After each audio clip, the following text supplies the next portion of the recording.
Hi, I'm Dr. Ben Barron. In this video, I'm going to continue expanding your knowledge about data by giving a quick introduction to a helpful topic. That helpful topic is the standard score, the most common of which is known as the Z-score. In a previous video, I introduced the normal distribution. Check that out if you haven't already. A closely related topic is that of creating standard scores. We sometimes call these Z-scores. The Z-score is simply what happens when we take a raw score, for example, any number from a distribution of numbers, and convert it to a standard deviation unit. We call that the Z-score. So for example, imagine I gave two exams in class at separate times. So we have exam 1. So imagine that's early in the semester, maybe later in the semester. We have exam number 2. Now let's imagine that exam 1 has a mean score, an average score of 80. And the standard deviation for the class on exam 1 was 5. For exam 2, let's imagine that the mean for the class was 70. And the standard deviation for the class on exam 2 was 10. Now, clearly these distributions are different. If a student got a score of, let's say, 85 on exam 1 and a score of 85 on exam 2, on which exam did she perform better?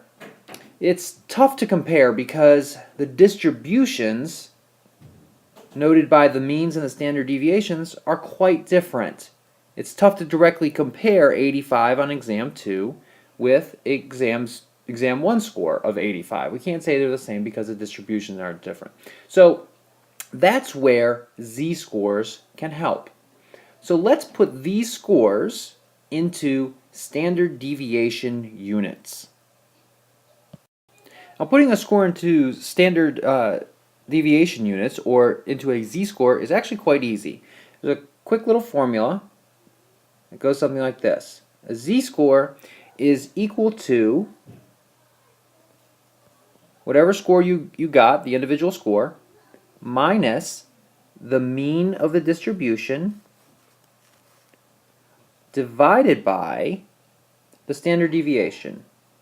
I'm just calling it S here. Sometimes you'll see it written as a sigma or SD. I'm just putting it as S. This is how you get a standard score. So if we apply this to our example, we have for exam 1, we have a set of numbers to work with, and for exam 2, we have a set of numbers to work with. For exam 1, it would be 85, which is our student's score, minus the mean, which was 80, divided by the standard deviation, which was 5. We don't even really need a calculator for this one. 85 minus 80 is 5. 5 divided by 5 equals 1. So we have a Z-score of 1 for her score on exam 1. For exam 2, it'd be 85, which was her score, minus the mean, which is 70, divided by the standard deviation, which was 10. And this one, if you go through that, pretty simple as well, gives you 1.5. Now clearly, they're different. And this helps us because they're in the same units. They're both in standard deviation units. Performance on exam 2 was better, much better than performance on exam 1 by a whole half of a standard deviation. So let's look at this in terms of the normal distribution and probability. So for exam 1, here's what the distribution looked like, assuming it was indeed a normal distribution. Our student did better than the average student. The average student got an 80. Our student got an 85, which is one standard deviation above the mean. And if you recall from what we talked about with the normal distribution, this tells us something about the probability. What it tells us is that our student did better than all of the students represented by this area underneath the curve. And because this is a normal distribution, we know that that area is 84% of the expected frequencies there. So our student did better than 84% of the rest of the students, assuming this is a normal distribution. Now for exam 2, here's what the distribution looked like. Again, assuming that it was indeed a normal distribution. We have a mean score of 70. We have our student scoring not just one standard deviation, but 1.5 standard deviations above the mean with a score of 85. Okay, so 85 right there. And what that helps us understand, if you remember what we talked about with the normal distribution, and you can look these up in, you don't have to do calculus to do this, you can look this up in a standard Z-score table, and it's already calculated for you. I bet you can just Google it and find one. What you can find out by looking at that is how much area is underneath the curve to the left here. And you can find out, as I did, by simply looking at the table, that our student in this example, she did better than about 93% of the students on exam 2. So now that you know about z-scores, you can understand even more about what the standard deviation is and how it, together with the normal distribution, can give us some more information regarding probability. Now, one thing I mentioned was that on our distributions for our student and her hypothetical scores, on the first one, she was 1 standard deviation above the mean. And I said that that was equivalent to her being better, performing better than about 84% of the students. And that's correct.